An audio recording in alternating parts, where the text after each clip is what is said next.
Hello, everyone, and welcome to Police Off the Cuff, Real Crime Stories. I'm your host, retired NYPD Sergeant Bill Cannon, a 27-year veteran of the NYPD.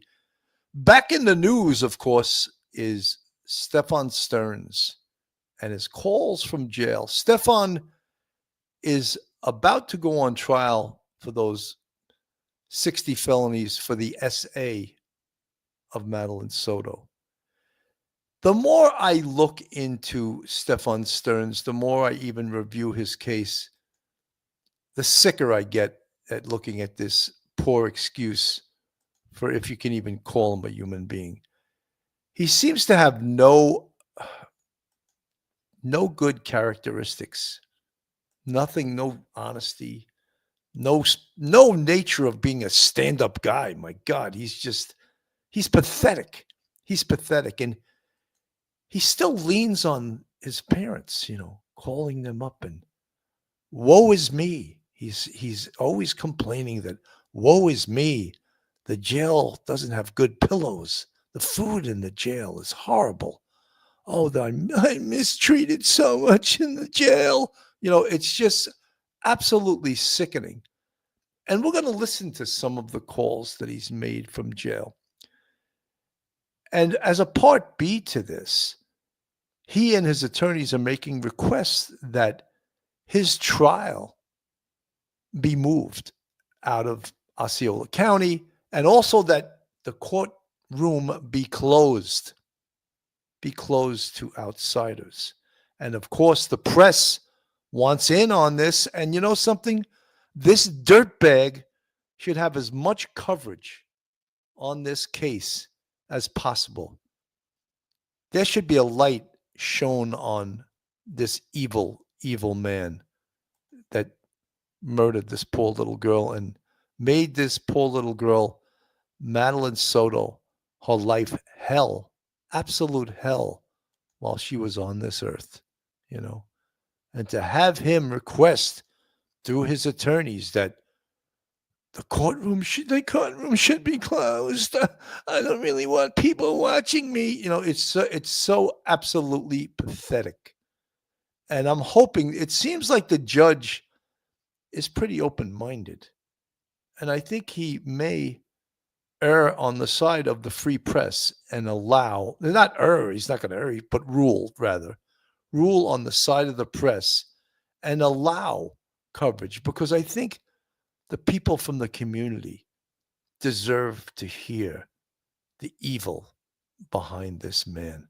So, folks, hold on to your hats, hold on to your loved ones, hold on to your service dog, hold on to your cup of coffee, hold on to your loved ones. You're about to enter true crime from a police perspective. You're about to enter the off-the-cuff zone, the police off-the-cuff zone.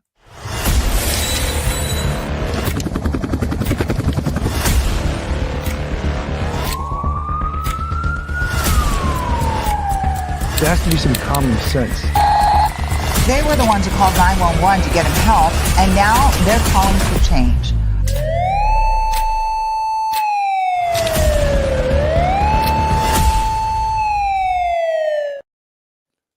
And now a word from our sponsor. BetOnline is the world's most trusted betting platform and your number one source for betting on all the madness. Whether you're a seasoned fan or a first-time bettor, BetOnline is your ultimate game day companion. With the largest selection of odds and everything from college basketball to a $200,000 bracket contest, BetOnline continues to be your number one sports betting source. From every Cinderella story to every hat trick, BetOnline has you covered with odds, stats, and more for every game, every play, and every win. BetOnline, the game starts here. Mando whole body deodorant. The thing that I like most about Mando body deodorant is that it lasts all day and leaves me feeling clean and fresh. It doesn't quit even under the harshest heat and humidity. The fresh feeling keeps me dry and confident. No need to worry about unsightly sweat stains. Mando's starter pack is perfect for new customers. It comes with a solid stick deodorant, cream tube deodorant, 2 free products of your choice, like mini body wash and deodorant wipes, and free shipping. As a special offer for listeners, new customers get $5 off starter pack with our exclusive code. That equates to over 40% of your starter pack. Use code POLICE, police in capital letters, at shopmando.com. That's shopmando.com. Please support our show and tell them we sent you. Smell fresher, stay drier, and boost your confidence from head to toe with Mando. Joining me on today's show, and I don't have to ask him more than once, he's ready to go, retired NYPD Sergeant, professor at Albertus Magnus College in Connecticut, and attorney. Welcome to the show, Professor Mike. Welcome, Mike. Hey, Bill. Good afternoon. Good to see you. Welcome. You know, Mike, with these recordings of the calls that STEPHAN Stearns has made from jail to his parents, and we'll get a chance to listen to some of those later. But I want to address, first of all, that STEPHAN Stearns doesn't want coverage, press coverage, inside the courtroom during his trial, for the first portion of this trial, which is the SA against Madeline Soto, which potentially he could receive a life sentence for these crimes. But in my opinion, and I think the community deserves it, that a light should be shone upon this evil, evil man, and he should have as much press coverage as possible covering this case. Your thoughts, Mike? Yeah, Billy, it's kind of interesting that he doesn't want any sort of publicity at all, as much as he can with the press. It's a Sixth Amendment right of a criminal defendant under the 14th Amendment to have a speedy and public trial before a jury of his peers. It's really very weird that you're going to have a criminal suspect that does not want the press there. You would think they'd want the press there to report on what the prosecution is doing. And at least perhaps you might get a writer that might actually write something favorable in most cases, perhaps once in a while, against the defendant. But in this case, I don't think there's going to be any juvenile testimony. So there may not really be a reason for the judge to kind of, have a closed door session. Very interesting. It's a strategic move. It's going to go nowhere. I think the judge you're right. He will decide decide his case on the side of having an open courtroom, because that is always the surest way to make sure that justice is done. You know, Mike, as you recall, during the long process of getting to this point, he didn't even show up at court. He didn't even. These are the first times he's being forced to show up in court in his little orange jumpsuit, And I'm going to play a little bit here. We'll see him in his orange jumpsuit coming from jail. Right now, we're waiting to see if a judge hands STEPHAN Stearns a legal victory and shuts the public out of his court proceedings until trial starts. It was his first day in a courtroom today. We have live team coverage on this story. We begin with Channel 9's Nick Papantonis, who is live in Osceola County, and we have our Shannon Butler standing by. Nick, Stearns' attorneys are trying to get the trial moved out of Osceola County. That's an option they say could happen, especially if that judge does not grant Stearns' request. It would be an extraordinary thing to do, and it is something that prosecutors say is not really necessary, even if the public is allowed to see everything leading up to trial.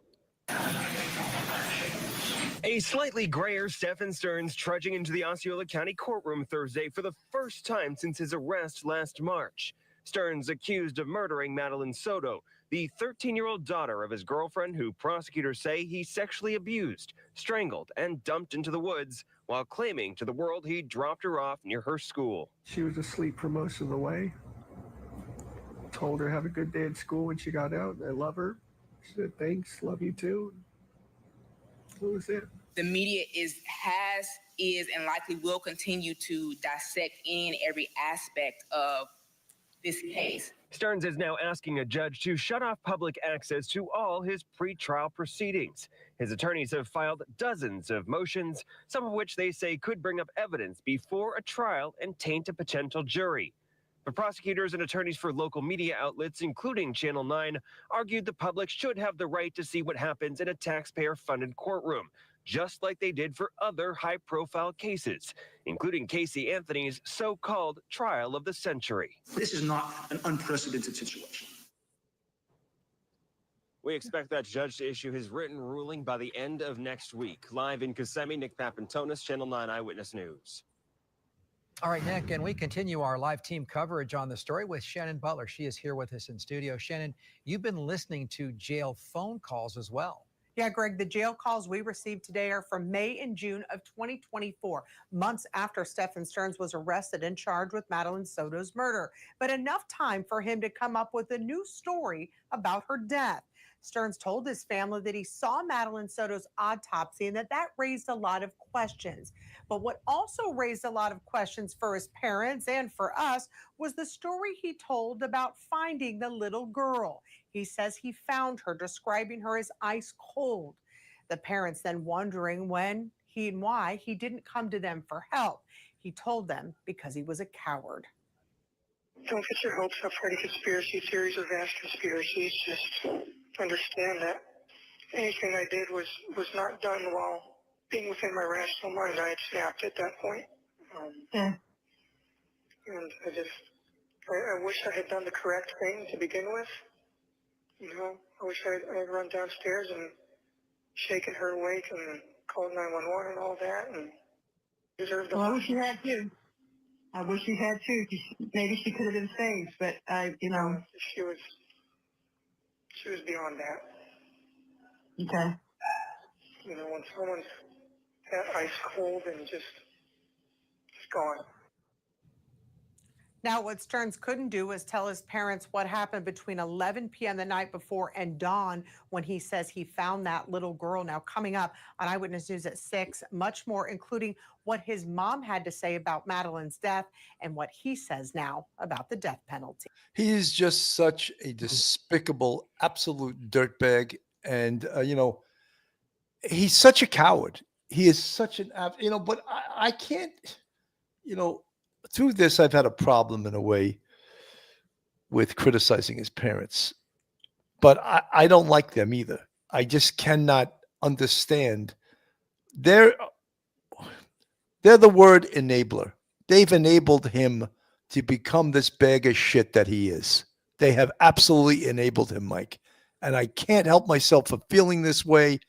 They've created this monster. And yes, they look fine. They sound like good parents, but they created this guy. They allowed this guy as a 37-year-old to live in their house and play video games all day. I would have gave him a size 10.5 up his ass and got him out of my damn house. No, you're not sleeping in my house. I'm not paying for your car, 37-year-old. They created this, Mike. Yeah, they even paid the rent that he would have to give Madeline. Not Madeline. Jen. I'm sorry, Jen, in her home, because they didn't even want him in their home because he was such a pain in the neck. He'd be sleep all day. He'd be up late at night. He'd barely talk to anybody. In the interviews, he comes across as like one of the most disagreeable characters. But yeah, he can't face up to the fact that they shared a bedroom that night. Jen said that he had talked about them having cuddle time and really horrific things like that. And suddenly it's now, I woke up and it was like, it was like early morning and she's not there. She's downstairs. She's a cold. I didn't know what to do. No, come on. Everybody knows that that's not how it went that night. Do not sit there and try and implicate Jen in the homicide of that girl. The idea that he's trying to have some sort of excuse to give to his parents. Meanwhile, I don't really know if his parents even believe him. But yeah, you're right. A 10.5 Tom McCann's in the right spot, getting him out of the house would have been, years ago, probably would have been the best move for him, because he goes from person to person and he tries to leech as much as he can off them while playing video games. He is a pathetic person. I'm going to play this from Court TV, and these are some of his phone calls, which they're just so despicable, horrific. And tonight we have newly released calls between Stephan Stearns and his parents. And I want to start with one clip where this accused killer is talking to his parents, and he's talking about the discovery of Madeline Soto's dead body. I had gone downstairs for a while, and by the time I realized anything was wrong, it was just far too late. You know, she'd been gone for a while.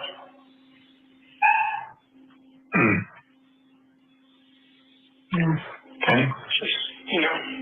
Just seeing her pale face and blue lips and how ice cold she was, and it's great. That's gonna stay with you.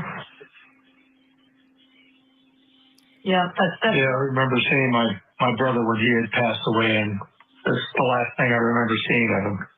And so, yeah, you know, it's just, you can. I just want everyone to know that they're told at the beginning of these phone calls that they're being taped, and whatever you say can be used against you. Still, this dope makes incriminating statements on these jail phone calls. Tell. Yes, you can. My dad, yeah. It's just, when they're gone, really, really, truly gone, there's nothing you can do. There's no coming back. yeah. The they he's talking about there when he says they're gone is 13-year-old Madeline Soto. This information is surprising, it's sickening, but it's also really the first time we've heard from this defendant that he was at least around the body of Madeline Soto before it was discovered by authorities. We have someone here with us who can talk about all the details. He's been there to Osceola, Florida. We have Cody Thomas, our field reporter here at Court TV, who's going to help us. We remember when he was interviewed by those two detectives, and he gave up nothing. I don't know. I dropped her off. You know, she was already dead. He knew it. Everyone knew it. And he told that story. And then when they confronted him about the pictures on his phone, I think I need a law. I think I need an attorney. You know, it was just sickening, you know. And here he is now, sort of going against everything he said in that courtroom. Excuse me, in the interview with the two detectives. Now, oh, I saw her body was cold. She was tearing, you know, like now he's admitting she was dead. He carried her dead body into the car and took her out of the condo complex and came back in with the dead body, and then was seen in a hotel parking lot, taking her out of the front seat and throwing her in the trunk. So he's just in with all of this in the rearview mirror, and all of us who are watching this, who are reporting on this, know all these facts. And you hear these cringeable phone calls to his parents, and I cannot stomach them either. You can understand how this 37-year-old man-child, that some of you guys in the chat refer to him as, became who he is. This 37-year-old useless piece of garbage, Mike. Yeah, Bill, he knows that this is being recorded, and he wants to tell something redeeming about him to his parents, like Madeline was beyond any sort of help. So he broke down mentally, and he did some stuff that he now regrets. And, oh yeah, you're right. Too bad I didn't tell the police that right away. And that's why I'm here. No, you know, you're here because you gave a story that was totally crap. When they looked at your phone, they realized what the heck you had been doing for the last couple of years to poor Maddie. Okay. And so the fact that she's missing and then you've lied, and when they found her body and you were seen by a witness in that location who was driving by and recognized you, you know, to do this now and to say these weird things now, I think what he's trying to do in some sort of maybe sophomoric way is to try to offer an alternative theory so that the public has maybe some sort of doubts about, you know, his involvement, that, you know, he could cloud the issue of who's ultimately responsible for poor Maddie's death. It's sad that he's doing this now. You know, his parents are, I do feel sorry for them, because they're, you know, I can't imagine having a child of mine in this sort of position. I do feel sorry for them, but yeah, they enabled him far too long. You know, and this is where we're at now. He's not going to see the light of day anytime soon. He's going to stay behind bars for the rest of his life. 100%. Let me get back. This is the police interview we were referring to. You know, he's accused of sexually abusing Madeline, that sexual abusers are usually sometimes abused themselves. He kind of reassures her that neither her nor his father did any of that stuff to him growing up. But then she flat out asks him, "Are you attracted to kids?" To which he answered, "Not generally attracted to kids." And then he goes on to kind of backtrack himself on this call with his parents, pretty much saying he doesn't want to incriminate himself. Take a listen to this portion.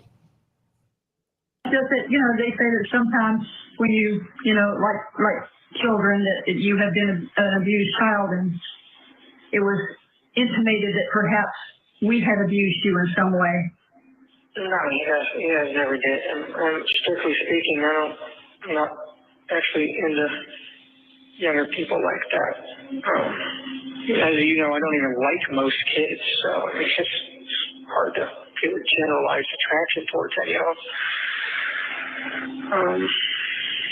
Was it just her, or was it other people as well? I can't get into specific details, but no, it was not a thing with anybody. It was. So his mother is actually asking questions. Yeah. That could put him in another case actually down the road, you know. Yeah. But I'm sure the police they didn't stop the investigation once they found all those horrific photos on his phone, that the investigation continued. But it's just that, you know, this case is the only complicated thing about this case that I find a little bit hard to take is the involvement of Jennifer Soto. And I don't understand from day one why she has not been charged. I don't get it. I just don't get it. I think she is almost as guilty as STEPHAN Stearns. Not 100% so, but I think she's as guilty as him, Mike. Your thoughts? Depending on how you look at it and her involvement and her knowledge, you could consider her a co-conspirator, you know, or as some sort of accessory to his conduct before by enabling, or after by vouching for him to police. So co-conspirators are equally liable. Doesn't matter what one does, so long as one person in the conspiracy, all you need is two people, so long as they do something that helps accomplish the crime. Therefore, it's a meaningful, you know, action that they've taken. She should be held just as liable as he is criminally. The only thing we talked about this a couple months ago, possibly the prosecutor does not want to charge her with the crime because they don't have to worry about a statute of limitations at this point. They have plenty of time.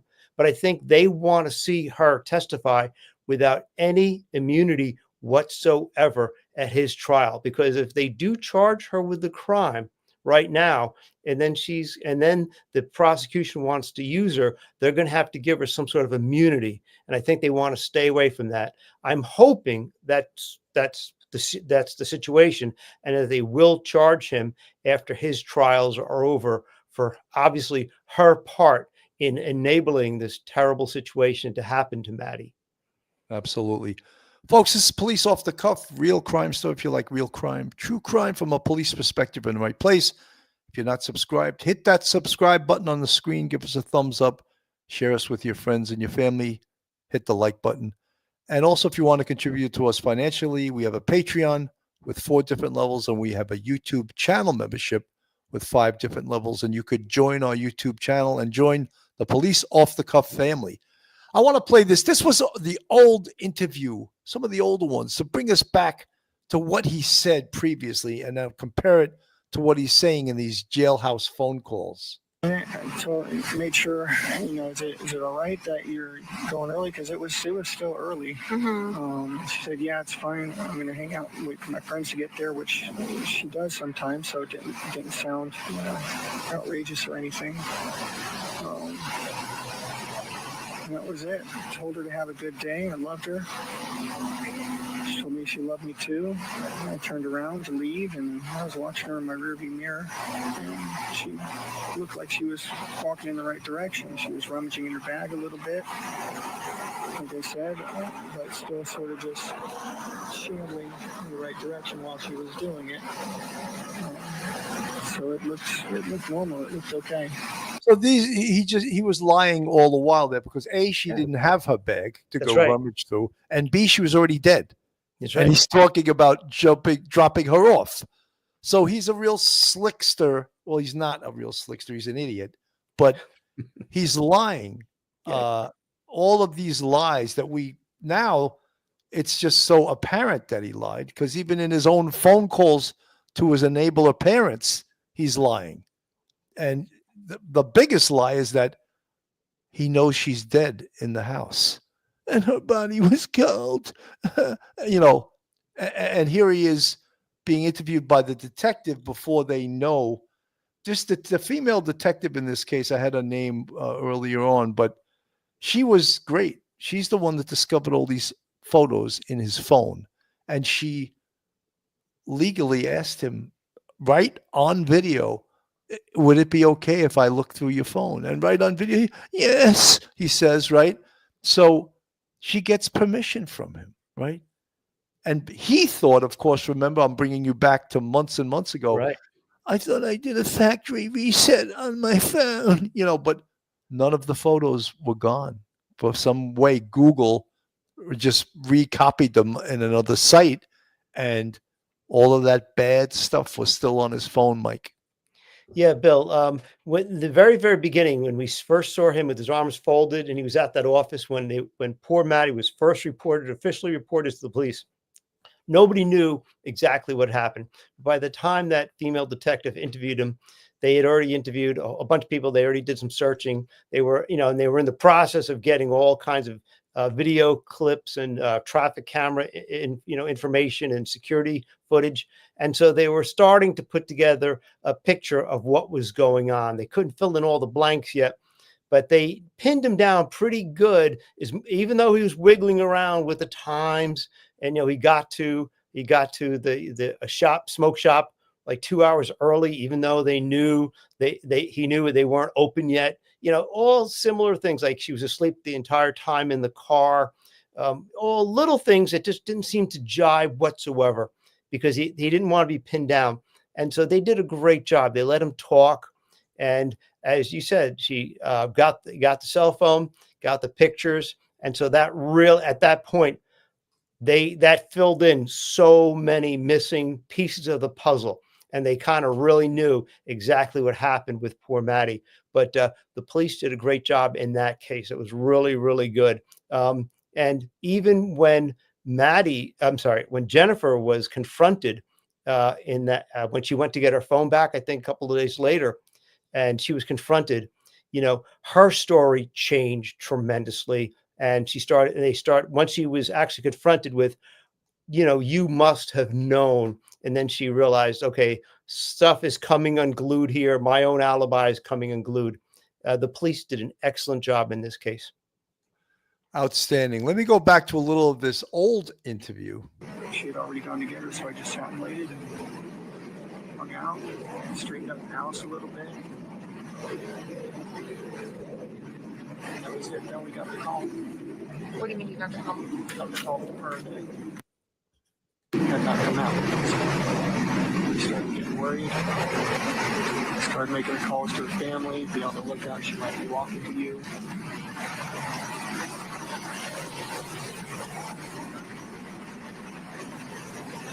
Just when everything sort of started going down again. Even though all the things he says are unbelievable, they're not believable for anyone. He has a story. He has a premeditated story to cover his stupid ass, but he's not smart enough to be able to make it believable to anyone because he makes so many mistakes, And then, when we hear him calling his parents and he's like, she was already dead. It's just so disgusting to hear it because he had said so many things about, I took her, I told her I loved her, I gave her a kiss, I dropped her off. It's so despicable to hear the other side of this now, Mike. Yeah, seriously, he thought he had a pretty decent story in the very beginning, and she was backing up, and Jen was backing up her man. One of the biggest issues for him is the technology did not match up. The traffic cameras, doorbell ring cameras, security footage, within the complex, he didn't have a single person, a physical human being that could say, "Oh yeah, I saw Mr. Soto waiting by the smoke shop. He got there 2 hours early," and nothing. He had nothing that would actually corroborate what he was saying was true, and everything that the police could get actually told a completely different story. So when he now says this is now just slightly over a year from poor Maddie's death, coming up with the idea that, oh, she was cold and, I maybe mishandled the body and put her in a place where, she couldn't be found because I just wasn't thinking. I was totally blown away. I couldn't deal with it. I broke down. It sounds so bad that he would actually admit, he actually had to in some way come up with some sort of weird way to excuse the fact that he actually handled her deceased body. It's whatever he thinks is going to be effective.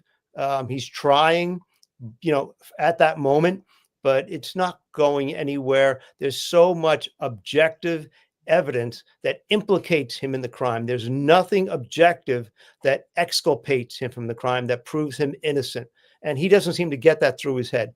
No, he doesn't. Let me go to WESH TV. He found her after she had died.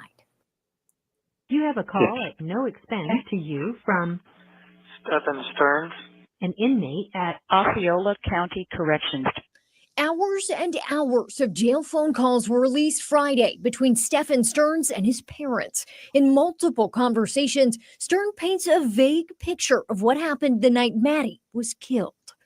And I know you can't talk about this, but it's like, it almost sounds like you didn't know something had happened to her. Well, I discovered her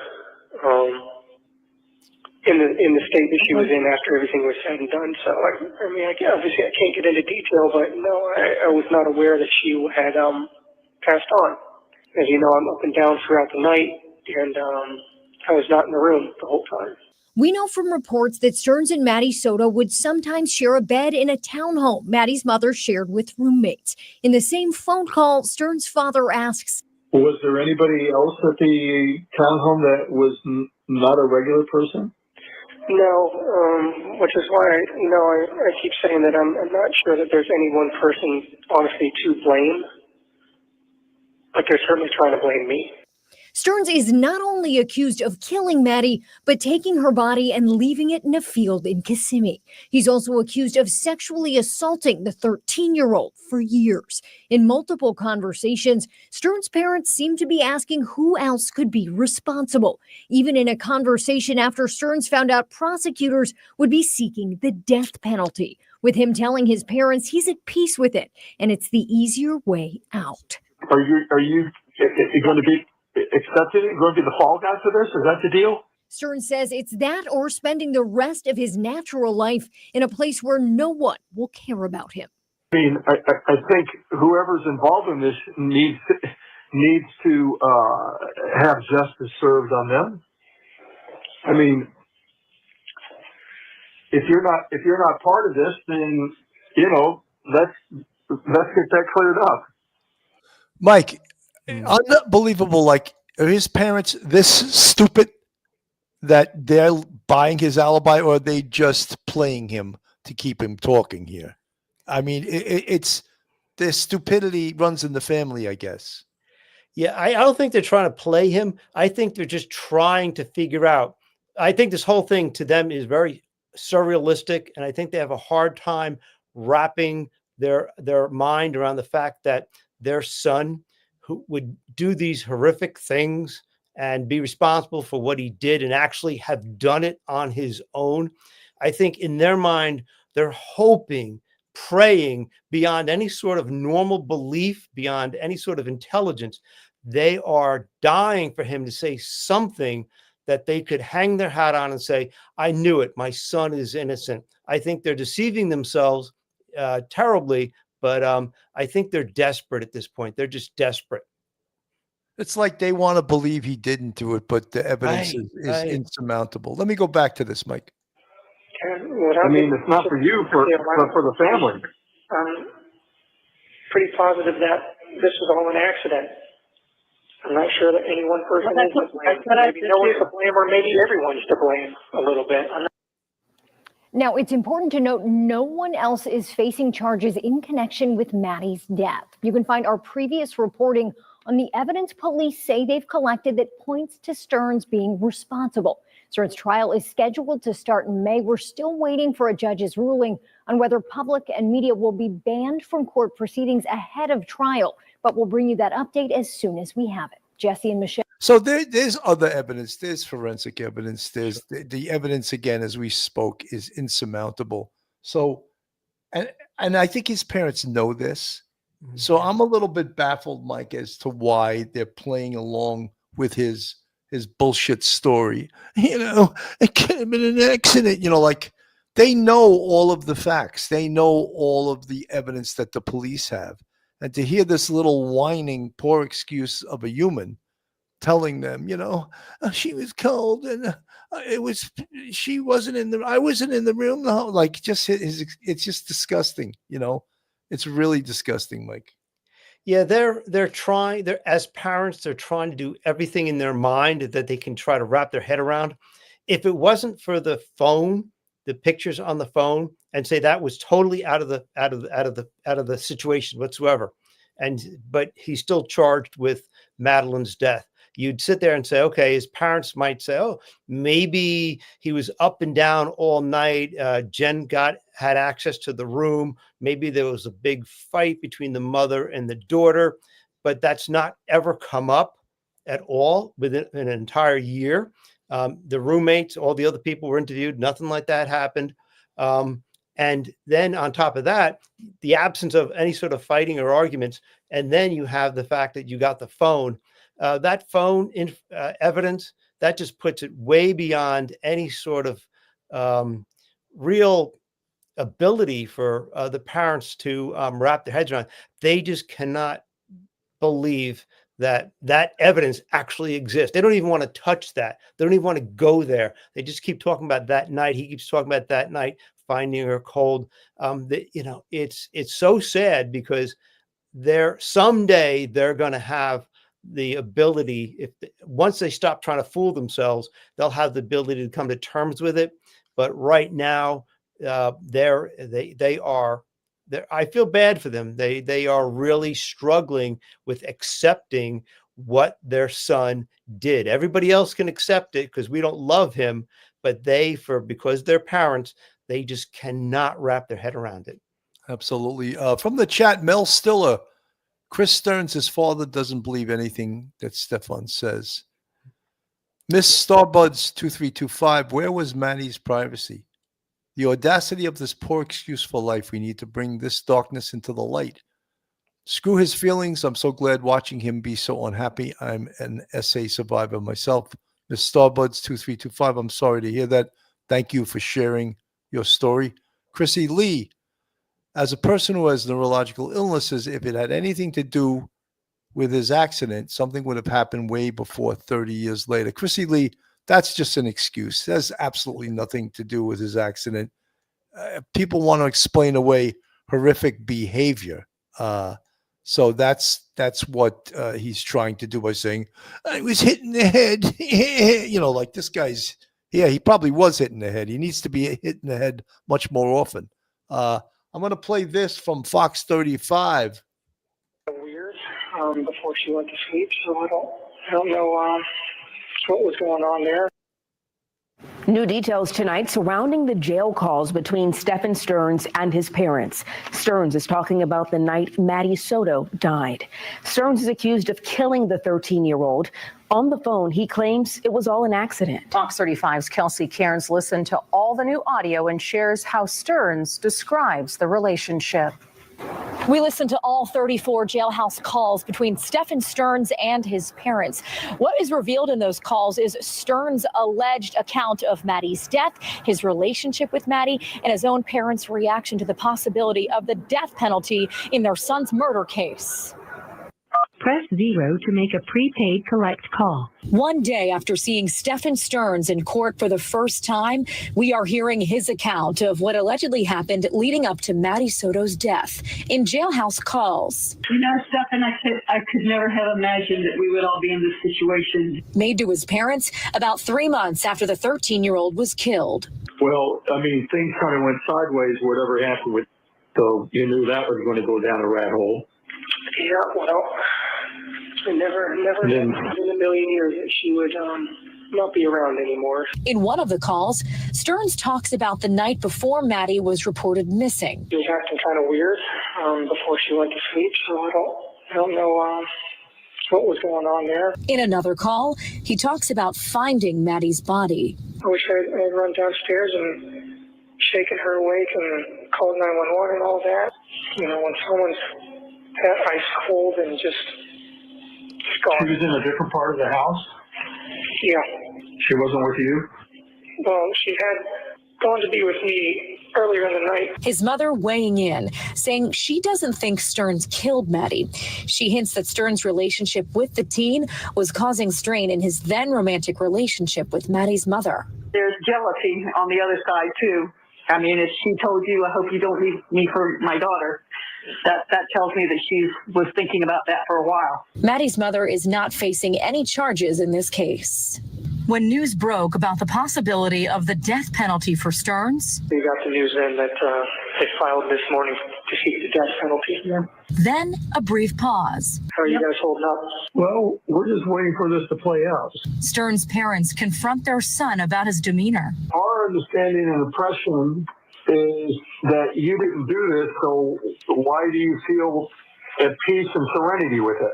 And the prospect of spending the rest of my natural life in a very miserable place before I eventually die alone with no one to care about me or give a shit that I've passed on. There is a possibility that Stearns' trial could be closed to the media after his attorneys appeared before a judge on Thursday, essentially saying that the mass media attention in this case may be tainting the jury pool. Reporting in Orange County tonight, I'm Kelsey Cairns. So, you know, one of the themes with Stephan Stearns is everything is woe is me.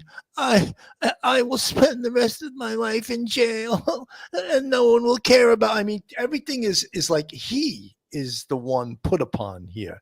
Not that he did these horrific crimes, not crimes from starting when Madeline was 11 years old. When you really want to think of what a monster this guy is, this started when Madeline Soto, this little girl that you see on the screen here, when she was 11 years old. And when you hear this little whining bitch, you know, no one will care about me. I'll do the rest of my, I'm at peace with the death penalty. I'll be at peace when you get the death penalty, Mike. Yeah, he's it's all about him. He's selfish. He's a very selfish man-child. He wants people to take care of him. He wanted, you know, Jen to take care of him, his parents to take care of him, give him a car. Remember, they gave him their car because his car needed some work. And so therefore he couldn't pay for it. I guess he didn't know how to get a car repaired, you know, like going to the gas station. And so they gave him that. They gave him money to pay Jen to stay there at the house. You know, it's all about him. He's just a little narcissist and he never grew up. And so he's got the maturity of like an 11-year-old, you know, and it's sad because they cannot deal with it. They refuse to deal with it. Maybe they do when they're not talking to him. Maybe they're trying to get some information from him. But yeah, as parents, they needed to cut the cord many, many years earlier. And perhaps maybe this never would have happened with his relationship with Jen and Maddie. And none of this would have ever happened. And that poor little girl would still be alive. You know, these are some of the evidence photos from the very beginning of this case. Southbound at 810. I had forgotten something. I had forgotten my gate clicker. I'm sorry. I forgot my I had gate gone back to clicker. the house real quick after we left because I forgot my gate clicker. I actually had to go through the front gate and use my parking pass to grab my clicker. And then we turned around. We had plenty of time to kill, so there was time to go back. I rushed back, got the clicker, and that's when I came back here this way. The funny thing is, supposedly when he drove up to the gate, the clicker was in his hand, according to the security guard at the gate. So he makes this, I had to go back to get my clicker. Came back here to get your clicker. Correct. So when we look at the cameras in the front, it's going to show you coming back in Correct. here with her in the car. Yes, with her in the passenger seat, Okay. yes. With her In dead this body. episode, we are going to play Stephan Stern's police interview. Stephan Stearns has been charged with of a minor as well as first-degree murder in the death of 13-year-old Madeline Soto. Let's first go over the timeline of Madeline's disappearance with evidence law enforcement gathered leading up to Stephan's arrest. Start discussing how they're getting on in years and they're going to need some help soon. And they'd really need me to come back down and help them out. Was that this year or last year? Last year heading into this year, yeah. Yeah, so like December. Yeah, they're already making end. The picture of him, they're taking photos of his body. This was after his arrest. At least they're getting a plan together now. So normally, if you do drop her to school in the morning, although it's typically not you, is that typically what she requests is to be dropped? Is that from everyone or just because of your car? She doesn't mind getting dropped off much. It's the nicer white Sentra over there. But it is very common for her to get dropped off down the road and want to walk up and find her friends and kind of hang out. Does she typically hang out with her friends only at school, or does she have any in the neighborhood here? She doesn't have any in the neighborhood here, but she does have friends from school that she gets together with on weekends and whatnot. Okay. So after you dropped her off sometime between 8:25, 8:40 area, do you I remember? left my phone at home, so I wasn't sure what the... Gotcha. That's fine. Do you remember what you did after? Yeah, after I left her, I was watching her in the rearview mirror, just driving away. She looked like she was making her way towards the school like normal. So I went on with my day. I went over to the vape shop nearby. They were not open yet. So I came back. He does all the things that other slackers do. I went to the vape shop. I've never met anyone that goes to the vape shop that doesn't work, that's not an absolute loser, and that's what he is. Back home, hung out for a little while with Jen, and then after about an hour, I went to check the vape shop again, and they were open, so I took care of my stuff there, and it became a normal day. Okay. So just to go through I asked Jennifer the same questions, just to go through everyone's days, but just to go through yours. So you dropped her off at school, and you said you went to the vape shop. Correct. They weren't open. Correct. Do you remember about what time you got home? Got home around maybe 10:15. Gotcha. You're taking note of the cuts on his hands, right? That's, I guarantee they probably found his DNA underneath Madeline's fingernails, because that is a sign of a struggle. So this little man-child, I dropped her off, I told her I loved her, I looked at her in the rearview mirror, and then I went to the vape shop. It's like, this is pre-arrest, obviously. And was Jennifer here? Yeah, Jen was here. She had been sleeping in. Her new work schedule has had her kind of messed up, so she was trying to sleep in as much as possible. Gotcha. So when you got back around 10, she was just waking up. Yeah. So we hung out for a little while, chit-chatted. Then I went and checked the vape shop again, got my stuff. This vape shop is his whole life. Hung out for a little while. We talked about maybe, doing some DJ shopping or something after we picked up.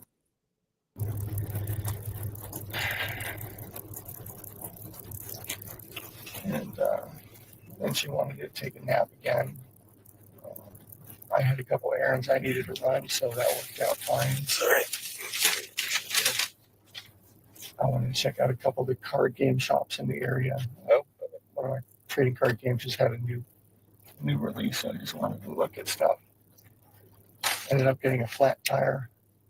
Okay.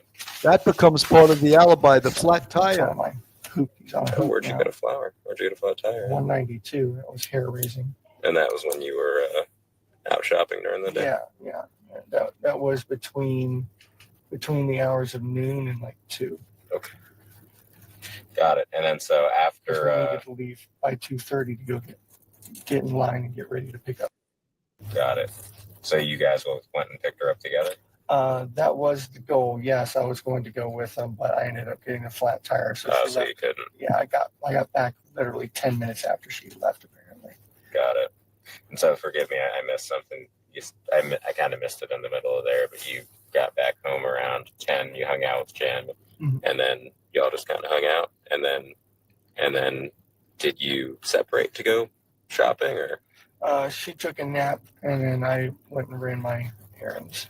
Okay, got it. And then around noon or 2 o'clock, is when you got flat tire, and she was leaving to pick up. No, so when we hung out first, I'd gone to the vape shop, which was now open to get my vape, and then came back and hung out more. And then we separated, and I did my errands, and she took a nap.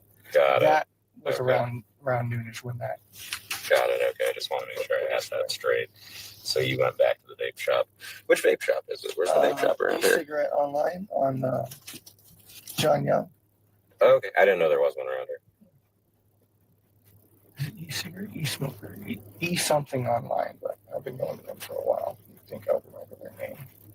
And you made it out there about what time is that? That was probably just after 11 that I finished up there. Okay. Got it.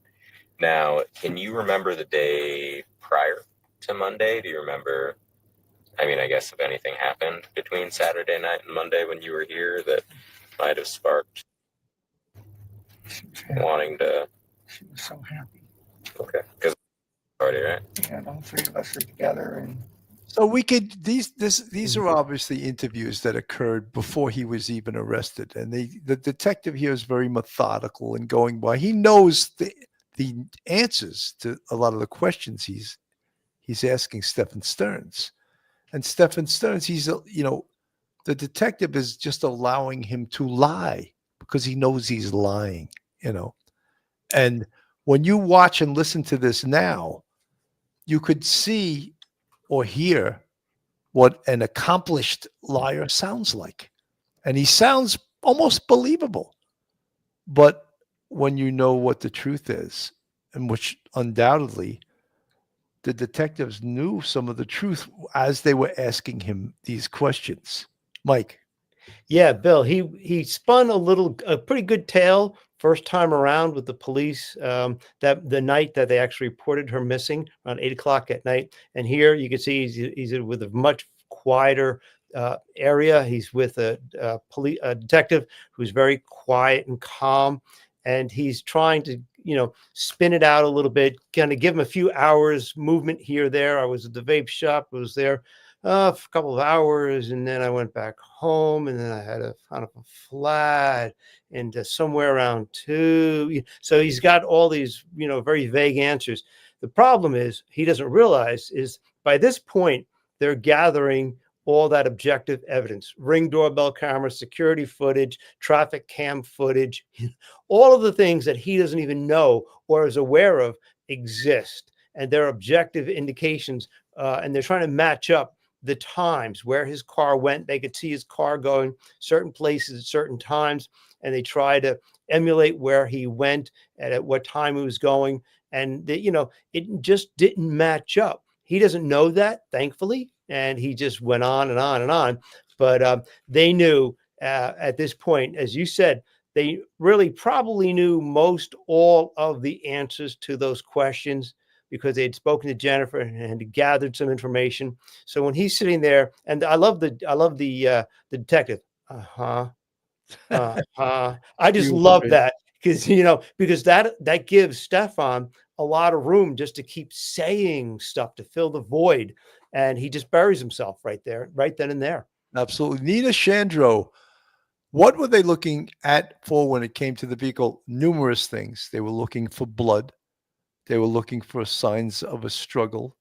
They were looking at, I'm sure they swabbed the vehicle for DNA, because they may have known at the time we are watching this, they may have already had the video of him leaving the complex with her dead body in the front right seat, coming back into the complex with her dead body in the front seat, and then the video from the hotel parking lot where he picked up her dead body from the passenger seat and threw her into the trunk. So those are all signs of that would back up the video. I mean, the video evidence is so powerful. They show that. And, and he's already spinning a tale, but they may have already during this interview had the video from the hotel parking lot that, yes, he picked her up out of the front passenger seat, opened up the trunk and threw her in the trunk. This little girl that he professed to love. And I love you, that he just threw her in the trunk, threw her dead body right in the trunk. Mike. Yeah, by that point, you say it's starting to break down. He doesn't realize that they're gathering this evidence while they're talking to him. And so they can compare it. And look, this is their job. They are detectives. They're looking at the missing and possible death of a homicide of a little girl. They understand how criminal investigations go. They do it. They know what a lie sounds like when they hear it. This is not their first rodeo, their first day on the police department. No, they know what's going on with this guy, and they could read him like a book. And so as it goes on and on and on, and he's just allowed to talk, which is great. He talks himself into a pair of handcuffs eventually. That's really good. Now, when he's on the phone months later with his mother and father, coming up with an alternative theory after, he's been under arrest for like 9 months, it doesn't ring true whatsoever. And so it doesn't match any of the objective evidence that they found that day. And the cherry on top of the cake is the cell phone evidence. That gives him motive to commit a homicide. Absolutely. Mickey Mantle, thank you so much for the 20-pound super sticker. Police Off the Cuff, always a great show. Mickey Mantle, thank you so much. Great to see you. Folks, when this interview occurred, we were extremely critical of these two detectives because they knew so much and they didn't confront him with it. Let's watch a little bit of this. We felt they should have went, as we say in the business, balls to the wall and went after him with everything they knew. Bedtime. Okay. Did you stay in the room the entire night?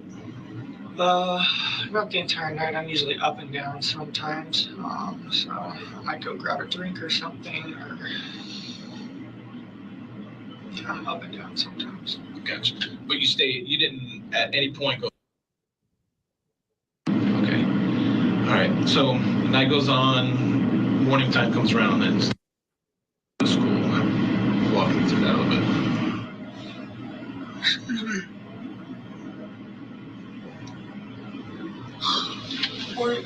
Morning routine. She usually starts waking up. We set about 3 alarms. The first one goes off and we let her keep snoozing. Do you remember what time her alarm goes off? Or what?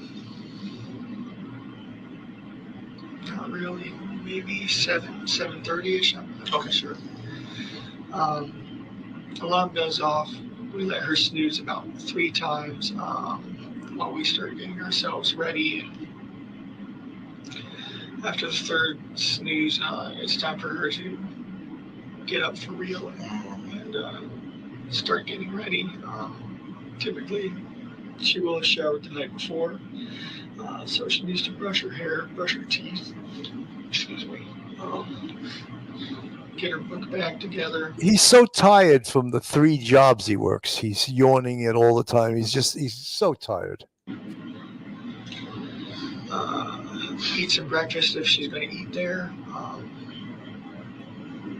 And then we eventually make our way out the door. Okay. So walk me through, like, you leave, you take her to school. In your car? Yeah. Okay. And what kind of car do you have? It's a Lincoln. It's actually my parents' car because my car is down south. It needs maintenance, and we're scared to drive it too much. So I'm driving a Lincoln right now. Got up early. The plan was to get some McDonald's on the way. So we got up nice and early. Do you remember what time you left, roughly? Not 100%. Sorry. No, I'm sorry. My memory has not been super reliable. No, that's fine. But it was early.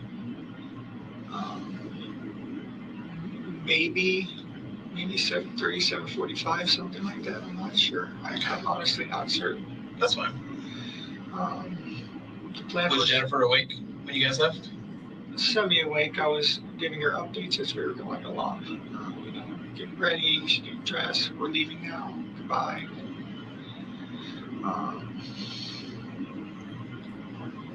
But she was sleeping in, so I was just giving her little updates and poking my head in as we went. But we leave the house. We start making our way to the school. Most of the time. So we all know that everything he's saying here is an absolute lie, right? So when you watch this now, you know he's lying. Everything, because she's dead already. Right. She's already dead. And this whole bullshit story he's telling. So if you believe he's a good liar, he's telling a story. And the detectives already know that he's lying. They already know that her backpack was found inside the dumpster. And he starts telling a tale that she had her backpack, and then the what was the thing about the clogs? Well, not the clogs. What are they called? The Crocs. The Crocs. She made a joke about the Crocs. No socks with Crocs or whatever. I wanted to vomit every time. He thought it was so funny, And he doesn't know that they found one of the Crocs in the dumpster. So he's telling all these damn lies. And my biggest problem with this interview was that they didn't go after him. They needed to go after him because I knew he was going to lawyer up. As soon as they started talking about the pictures in his phone, I knew he was going to, I think, do I need a lawyer now? And so they should have went at him full steam ahead from minute one. Mike. Yeah, they had, as you say, they had the Crocs. They found the Crocs. They found the backpack. They knew that was all a lie. And they had even had the pictures. And so they kind of said, moved in on him a little bit and said, is there something you want to say about, the phone? And what we found on the phone. And they started going a little bit of beating around the bush, not going directly at him. But like you say, and Phil had said, just you only have one opportunity to charge at the guy, go really hard at the guy before he lawyers up. And they didn't go hard on the homicide. All they talked about was the pictures, and they already had it. It wasn't, like you said, it wasn't really necessary to ask him about the pictures at all. And so, yeah, they kind of downplayed it. We're trying, like, you gave him a little bit of the Mr. Softy kind of routine, and it backfired on them. But the best thing about it was at least at this point, they already had a case already with the pictures. So, the part about the homicide, they would finish all of that other investigation up without him saying anything. But you really wanted to, get one good run at him about, get right up into his grill and really go after him for the homicide. And they missed that opportunity. Absolutely. Let me just play a little bit more. I don't have any friends really. I've driven out there a few times before. Mostly just when I'm meandering up and down 192. Were you out there this week? Yeah, I was out there sometime this week. Sometimes I just drive and meander around and explore. Drive till I don't know where I am, and drive till I know where I am again, and just driving. It's peaceful sometimes. on the road to school. That was the last I saw her. Did sometime throughout the night on Sunday, did you guys have any interaction, conversations? What, like fight? No, I'm not saying fight. Just did you guys sit up and talk, or? We talked while I was making ramen. She was excited about her choir performance coming up. She was singing a little bit. I told her it was pretty. It reminded me of Sister Act. That's why I wanted to show her that movie. Just talking about a crush she had on the boy.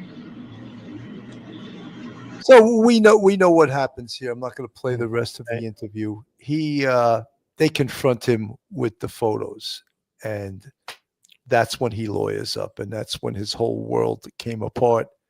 And here we are, just to recap. He's on trial or is going to be going on trial for the SA. We were in pre-trial hearings. His attorneys are trying to get it that the press is not allowed in the courtroom. In fact, they're even requesting a change of venue, which I can't see them doing this, because the change of venue, first of all, this case is known all over Florida. You know, no matter where they move him, people are going to know what happened here. I don't know if this is a case where the community is going to just convict him because he's from that community. But this has gotten a lot of publicity. So anyway, his attorneys are trying to get a venue change. They're also trying to get it so there's sort of a gag order and not allow any press into the trial. So you heard his calls to his parents. He implicates himself, even though he knows that it says right in the beginning of the phone call, your phone call is recorded and can be used against you. He still says things that implicate him in this. So everything you hear about STEPHAN Stearns really makes you believe everything you've ever heard about him. And this is just the first trial that's probably going to take place in May. And for the SA, he's eligible for life in prison without parole. And for the second trial, which is a death penalty case, it is what it is. He can get the death penalty. Mike, your final thoughts. Everybody just, think about the excellent, investigation the police did on this guy. They got him, every which way but loose on both of these cases. And I just want to say a shout out real quick to a brand new subscriber, Rosemary J. Thank you very much for joining. And also to Bridget Bowman. Yes, I enjoy being a grandfather very much. And thank you for listening to Police Off the Cuff. Wow. Thank you, Mike. Thanks for plugging those two people, and also for plugging our show. So we're going to continue covering this case. A lot of people have covered these phone calls before us, but they are quite interesting in the fact that it just sort of, you want to nail the cover of a coffin shut. These phone calls, if you have any doubt whether he's guilty or not, you listen to these phone calls to his parents, and it's almost not believable that he is that stupid and that guilty, So, folks, thank you so much for tuning in today. I'm Bill Cannon from Police Off the Cuff Real Crime Stories. Have a great rest of your day, and God bless everyone. One episode